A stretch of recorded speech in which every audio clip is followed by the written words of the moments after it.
for PACE was a null trial. What's her name? Weirden. And why isn't that mentioned? It's striking that the initial PACE trial is cited 300 times. That's cited 30 times. And mostly by her and her colleagues, yeah. Because people involved have been doing other work based on what we're doing in the fine trial. And but there's an the ethical responsibility to summarize the literature that led to you feeling that there was enough ambiguity to do another trial. And they failed in that responsibility. And that's a bad publication practice that science recognized when it's selective citation, creating a false authority. There's a BMJ paper about that. When people see the relevance, they start poking further. But these are clinician researchers. What they've done is they've gone on to develop clinical services. So they're not doing more research. But you have to cite relevant literature. They didn't play the science game the way they're supposed to. And there are people who don't give a shit about chronic fatigue, who don't like the game being played badly. And they now have a dog in the fight. And I'm trying to appeal to the scientific community. I'm sorry, they don't know enough about your condition to care. They're going to learn about it gradually, but I'm more interested in taking down the bad science and getting them to take down the bad science. I'm sorry, I'm 68 years old. I don't have the time to learn to protect 6 months of my time and learn about your condition, but I can fire away at bad science, and you can take what I do and use it the way you want. And you don't answer to me. I will give you advice, but there isn't a movement that has the paranoid fantasies of the science media committee, whatever. The Science Media Center. Yeah. We'll get to that. We'll get to that. One target at a time. They have pieces of work. So I think the story of PACE should be rewritten. I don't understand the lack of patient participation in the design and interpretation. It's so against modern practices. It's so pre-2000.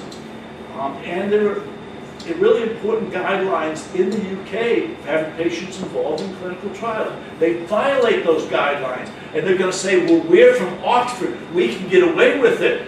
Or there are people going to say, hey, I don't know about PACE, I don't know about Oxford, but you broke the rules. And it's an object of study in my seminar that you broke the rules, because we don't like people breaking the rules. So we're getting people relevant, pissed off about what's going on, who don't know and don't care about your condition. To keep the time in the 90s, before this was the King's Fund. So they were in support of these policies in general, the biopsychosocial imbalance as a replacement for actually developing understanding and developing costly disease recognition. Yeah. I mean, the whole psychosomatic model, in the United States, they have the American Psychosomatic Society, and they're very pained that they have a journal called Psychosomatic Medicine, because they realize how tainted the idea that it assumes this psychological causation. The roots of psychosomatic medicine is a German-American psychiatrist who believed that psychosomatic conditions were metaphors for psychological conflicts. So the reason why women get more migraines is they don't have penises, and they have penis envy in their heads like a blood and gorged penis. It's a metaphor. I mean, this is the shit that you would find in these journals, and they're so embarrassed by it, they want to say, oh, so you look at they had a big fight, they decided they would change the title of the journal a little bit to indicate they were now doing more behavioral medicine. I mean, this is the kind of shit people got away with then. I mean, the PACE trial is destined to fail because the scaffolding's so shaky. There's so many reasons, right? I mean, it had to be flawed in order for it to, as far as they're concerned, it's respectable, which of course it isn't, but it had to be flawed in order to appear to be respectable, because it was never going to work. Because it's built on the scaffolding that people with this illness, even if it's caused by a virus that is maintained by false illness beliefs, and a wee bit of CBT. There's no evidence. That's an assumption. No, I know, but that's there. Well, see, but it's gonna be exposed to have no evidence. UK. But you're just a patient and Yeah, you're a I'm a professor. patient who knows I'm not a that. patient, I've never had the condition, and I still think it sucks as a theory, and I'm gonna say, It's all where's based the on- evidence? There's no evidence, it's based on their beliefs. Absolutely. And it's because It's their false belief. Why does it gain so much currency? Why is it their false beliefs? And it was back to what this guy here was saying, it's all back to insurance companies and medical and that's what it must be otherwise. Why- But I think I've got to get the conversation going and taken for granted that there is no evidence for the false belief There's no model. evidence. It's the Well, false there never belief has of been. some investigators. Of course it's the false beliefs of the The investigators. funding That they in have 2000, well, whenever it was initially promised, but 2001 onwards was as it built up, was the biggest fight. It was all the funding that ever came in, almost. And it was a political stitch-up from a series of things where they had evidence for, so there was more evidence against, there was money put into producing evidence against, more reports. The reports against were always believed, they were always official, and the Sure. reports for those against. And there was this continuing background of increasing, and so that the MRC could get away with funding this because there was so much momentum distorting any consideration of the obvious lack of value. I mean, the design was completely criticised. There was never going to be any Okay, useful let outcome me for use the child. a medical metaphor. It's an anaerobic process. Do you know what that means? It's things that can develop because there's no contact with oxygen. And the metaphor in this situation, a lot went on because it wasn't pointed out what was going on. Now that we start pointing it out, it gets harder for these processes to continue in the way they were in the past. I think that there's a real game change going on. I think I put these joke tweets up that only until midnight tonight, I think, can they refer to patients a certain way? I have no idea who can legislate that, but it makes people No, but it's actually nervous. fun, it's funny and you need Yeah. some humour because what you're saying is true. There's a license in the UK media to treat people with any with utter Okay, but we can change that. And sometimes if I have to stop up and tell the journalist he's being an asshole and get punished for that, I don't give a shit. I don't live in the It UK. will properly change when the science changes and the science has Yeah, to but work, we and made that has- people that has to be uncomfortable. funded, that has to be You know, Lyndon Johnson said some horribly racist things, but when the time came, he pushed through the civil rights. And I think there are a lot of people, I mean, there are some who won't name names, and please don't name names. There are some chefs, master chefs in this whole thing, that dictate recipes how to do things. But a lot of people are just cooks and bakers following those recipes, and they don't have a real investment. They don't know how to do it otherwise. The thing you need to get is most of the journalists out there, their problem is that they're temporarily able-bodied and they don't know it.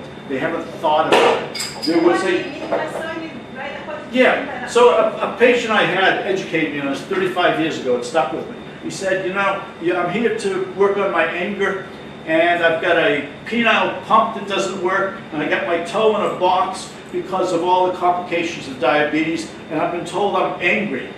And you can't work with me because like everybody else, all the other professionals, you're temporarily able-bodied, you don't know it. I used to race sports cars, and now I race cars, and then I didn't realize that I had diabetes and what it would do to me. I had different thought about people who had disabilities. And now that I'm 67 years old, I know I'm temporarily able-bodied. I won't be that way forever. But a lot of people, I'll bet there was a point in the lives of many sufferers of this condition who didn't occur to them that they would ever face this. They believed they were able-bodied, they had a wonderful life ahead, and they made judgments about people who were disabled.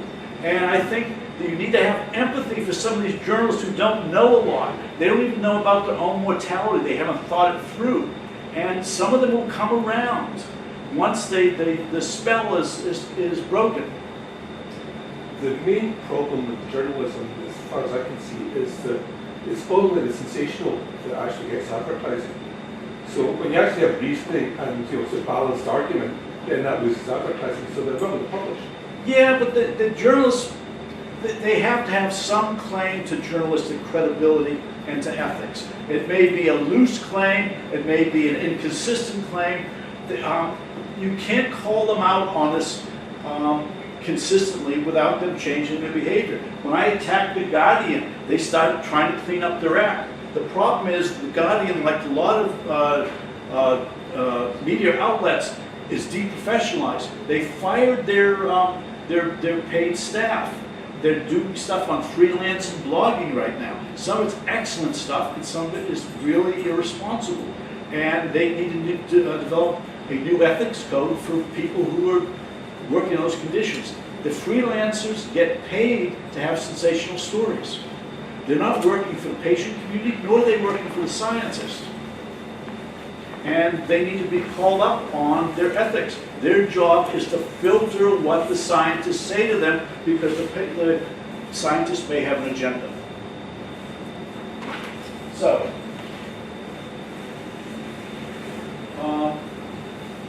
I'm going to I'm going to speak past the patients in a lot of my blogging, because I get to get the scientific community involved. I get to get them pissed off about bad science, about bad publication practice in the institutions that develop. Take what I use. Don't be offended if I'm addressing it, if I'm talking past. You know what I'm talking about, and you can use it the way you want. I'm not hired by you. I don't work for you. You don't work for me. There's no monolithic. You can't report me. They say the vectatious. I love that term. That's Yeah, if you challenge anything. Now I understand why Britain developed Orwell and Monty Python. There's such a pomposity to the language and doing things. And I say, shit, as an American, are these guys serious? Okay, but we're getting there. Okay, Auslander, it's a term, it means German outsider. Ben Franklin was a guy who didn't get along with his family, didn't get along with people in Boston. He came down to Philadelphia. He was aggressive, individualistic. The Philadelphia back then was a bunch of Quakers and some Episcopalians. And they felt that the culture of Philadelphia couldn't respond to the challenge of that. They had gotten decimated, the Quakers had gotten decimated in the French-Indian War because they were pacifists. And they tried to say, I'm sorry, we don't do this war thing, and it'd get scalped, because the French were buying the scalps from the Indians. And so the idea is you need Auslanders, you need outsiders. And I think the reason it has to be done by outsiders is all we need to do is look at Ben Goldacre. He's a problem. He really wants to cultivate favor of the British establishment. He wants desperately to be a full-time faculty member. He's not. He supports himself blogging, he turns blogs into books, seeing patients, part-time faculty. He's not one of the club, and it makes him reluctant to criticize Simon and the PACE crowd. And he says such inspiring things about sharing data, he won't say it about PACE. But that's because he's playing the game by their rules. I'm not. And then this offensive thing. I can't believe this as an American. You've all seen that. Yeah, this is That's giving away your free speech. Look at that. Does that mean if you sign a petition, that's an orchestrated campaign against those? This is such a load of crap. It doesn't mean that. It only means what it can mean. It can mean anything they want. I showed that to a lawyer. I showed that to a lawyer in the United States, and he said, Whiskey Tango Foxtrot. They signed this. Under the law, it can only mean exactly what is already established under the law. Yeah, but it becomes, it's a form of intimidation. It makes people think twice. But it's already been It's challenged, because and there's it's so much so-called invasive researchers, they have to. You know, Everyone's familiar. This is also the country that believed Tony Blair about the weapons of mass destruction. I think. We didn't actually. I don't need a country. Well, it's just as mythical. I don't know about those. Shit, I get trolls all the time. George Bush didn't. Huh? George Bush wanted to believe me. So I get trolls on my blog all the time. and I get sock puppets. These people made up names. I use software to locate those people. And they're not patients. They're professionals from the British Psychological Society. And then I send them an email saying, I know who you are. And I'll say, I don't know for sure it's you, but it's somebody within 3 houses of you. Here's a map of the Meadows, compliments of the internet company. And, I don't have a button like Simon does, or, panic button, or I don't x-ray my mail. What kind of button has Simon got? A panic button in his office. What's that? If patients come and get them. Security. Oh, right, to call Yeah. security. And I don't know, maybe there's a troll out there, but it's not the community, it's not that organized. Yeah, I mean, it's absolutely disgusting that a patient community with this illness, which is so long-term and so devastating, would now be labelled in this way. It's disgusting. And some of it is, I think at least some of the hostility from the patients, they created by treating them with indifference. Not indifference. It's reflecting of the hostility. Lies about their illness. But I think that guy is unethical from start to finish. Well, And I'm supported by tens of thousands of other people. one step at a time. I still have to have my beer with him. I offer him a single malt, he says he doesn't I drink know you've that. got to have your professional courtesy, but we don't. Well, yeah, but I'm a rude American. Well, I know Rudy Scott. Well, whatever. So, anyway, you can keep track of me. There's a website that I'm giving everything away right now. You can go there and find out what I'm doing and where. And you get pissed off at what I say, and you can say, tell me to tone down the language. Brits don't do it that way. But it's actually very Ditch the stereotypes. Ditch the stereotypes. well, yeah, but I've had so many hassles with the Kinderman and the British Psychological Society. I realize not all British academics are the same. There's some nice people. Hell, the psychology department invited me to Marl despite all the trouble I'm in. I appreciate that. I mean, there are very good British, I'm sure, UK psychologists and psychiatrists who don't buy into all of this nonsense. It's just this very protected little clique. Yeah, but what I don't get, the conspiracy of silence, the idea, there's something about Britain that's unusual, that there's a certain lineage that most people have trained together. In Montreal, they used to say when I'd be consulting up there, It's a that, conformity. yeah, it's kind of, they'd say in Montreal, the psychoanalysts, most of them have been on each other's beds. That doesn't mean they're sleeping with each other, they psychoanalyze each other. And it was a real, they needed a lot of good funerals before that system broke down, because people came in who weren't in that period. And I think the UK, there's a weird thing about, there's a pseudo-niceness where they don't criticize each other. There's also a horrible class thing. Oh, the class thing, the hierarchy, and and it so offends me as an American, and lots of times I get into fights with British academics because I think that they're being offensive in their style, and they think I'm introducing the offense in the interaction, and their style isn't condescending. It's an established form of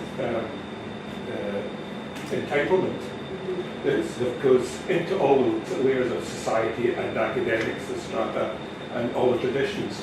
Yeah, we have our own problems in the States. I mean, it's not that it's rosy there. But I think you need an outsider who isn't, it becomes part of your way of doing things. You don't even question it. I think that there are some people like Ben Goldacre who's trying to cultivate acceptance by the establishment. And there are other people who don't even think about it. They're just doing what they're supposed to do because everybody around them is doing that. And I don't think it's a conspiracy. I don't think it's that profound. It's also strange here that the doctors and scientists who know that ME is biomedical, they know that. I mean, they've treated a lot of us. They haven't stood up for us enough. There's that aspect. Well, there's been some retaliation. Yeah, a little, but not enough. That's They right. haven't But stood up we for have a us medical enough. advisor Hey. to our campaign in Scotland. A lot of people are academics amazing because work. they need to be institutionalized, I'm talking and they about- can't. I know, but they're academic medicines because they can't Well, function but Alex, outside say the world. something.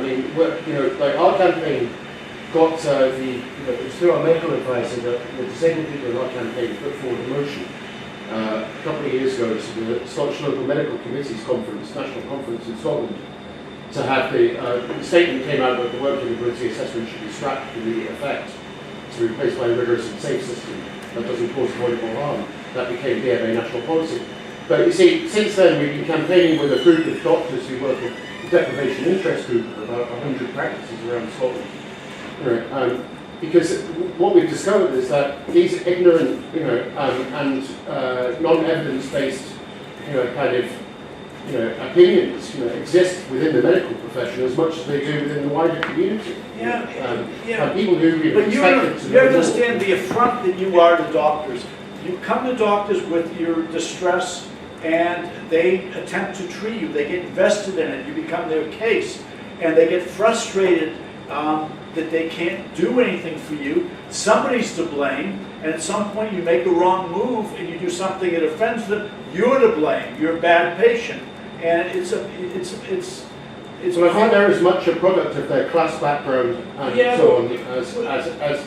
Maybe, but I don't want a revolution. I just want people to I talk do. differently. Well, I just want people to talk differently and think differently I just want people to about stop your being chronic illness. And if I accomplish that, next few years, fine. The It'll be a good fight. public health is we are in a humanitarian crisis here in Scotland. I get that. And we need to, fight back against this narrative. Right. Well, I'll just do my part. You can do what you want with what I do, and you But can. we appreciate what you're doing. I Yeah, hope you but appreciate what we're doing. we're not And surely answerable the to end- each other. Surely the end, scientists might know how things work, but it's people like activists and patients who know the meaning of it. Sure. And the meaning of it surely is the best outcome, for all of us. Sure. Well, I think we're already observing some change. We're still faced with a condition that's badly described. The categories aren't right. We don't have. The criteria are a mess, and I've Yeah, lived but one step at a time. criteria. One step at a No, time. but the criteria, I've lived through the criteria being diluted and diluted. I mean, Yep. I've seen my illness change from a very specific immune illness, and now it's the criteria is this size, and everyone's got any. But politically, It's it makes you attract more resources if you lump things together. Yeah, but the You only get the resources to that separate. attracted is psychiatric research and case nonsense. That's all that attracted me. The IOM report, give it time to take effect. Yeah, but I've been ill for 30 years. I got Time is something we don't have. Give it time. I got ill in Time is something we don't have. I realize that. Obviously. I Are we realize- getting digressed? Are we digressing from the point of what we're talking about as well, Yeah. which is So, really yeah. bad science, I which don't know, are is we? not the medical treatment. Are we digressing? I Up don't to a think we point are. we are, yes, because you're talking about Well, I a can lot of. tell you one thing about my method that is relevant. I'm not going to get caught up in drawing distinctions because I'm better at taking aim at bad science. Some of it will spill into that, and The great when it criteria does. is just part of the whole. Agreed. mess. And maybe in It's going not- after the certainly pace, not I'll the- attack yeah. the criteria that, It's just exclusionary part- criteria, the admission of psychiatric cases into the PACE Well, that sample. hasn't helped. Let's just. Yeah, yeah. I Yeah, we're think, getting away from the science, I would have to I agree. think you've got to start by saying the fault is in our research, our understanding of research, our filtering of research, and our qualification of research. Thank you. You said it's about politics. I also think it's about vested interests. Yes. So they're the same thing sometimes. But if I want to keep my academic position, I've got to observe certain rules. Yes. If I want to sell my product, I've got to sell it. And selling does not necessarily mean science. So I think, I understand how bad popular reporting might be. I don't think we blame journalists if the stuff that the scientist gives them. Well, let's is talk not about good the enough. conflict of interest thing. Yeah, I'm a certified troublemaker according to the Cochrane collaboration. and thank God for it. Well, what happened is, it's an interesting story. I wrote a paper that won BMJ said it was one of the top papers of the year in 2008. It was in JAMA. And it was a paper about screening for depression in cardiac patients. So went back to JAMA and said, okay, we're on a roll, looking BMJ, said we're a top paper. How about if we do a paper on screening pregnant women for depression? They said, no way, we can't do that right now. I said, why not? They said, because we've been really embarrassed. We published some trials that suggested it's dangerous for pregnant women to stop taking their antidepressants. We published some papers that said it's safe to take antidepressants for the fetus. And there were undisclosed conflicts of interest. So you would be doing a meta-analysis with conflicts of interest. I thought, well, we've never thought about that. And so I said, what if we do a survey of meta-analyses? Do they code for conflict of interest? And they said, well, make sure you include New England Journal as well as JAMA. We don't want to be picked on right now. And so I said, well, you know, JAMA doesn't, New England Journal doesn't publish these kind of studies, so it's not relevant. Well, just make it broader. So we did, and we published a paper. But one of our authors was from Cochrane Collaboration. So people started attacking us that we were biased in favor of Cochrane Collaboration because we said they did it better. So then we did a review of Cochrane Collaboration and said no, there was a deficiency in the risk of bias. They didn't adequately take conflict of interest into account. We published in BMJ. We were contacted by the Cochrane Collaboration. We said we reluctantly agree with you, and we're going to give you the Bill Silverman Award. I didn't know what that was. He's a certified troublemaker. In the early days of doing their systematic reviews, he was very annoying and forced them to do things differently. You've just forced us to change our risk of bias assessment to include investigator conflict of interest, and we're going to give you £1,000, which we gave to the graduate student on the project. So, you know, now I'm pushing the issue, despite Ben Goldacre, that we have to be attentive to conflict of interest for non-pharmacological trials, and PACE is going to be an example. The problem or the limit with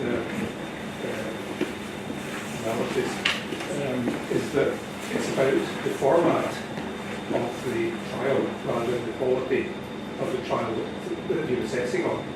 So you're actually, if you're getting a whole lot of poor trials which are good format, then that gives you a bias which is contradictory to the actual science. Sure, but there are rules for evaluating risk of bias, and I'll just be insistent on applying them. How about if we take a break for a beer, and anybody who wants to keep going, I'm around, and anybody who wants to escape, they don't feel held captive.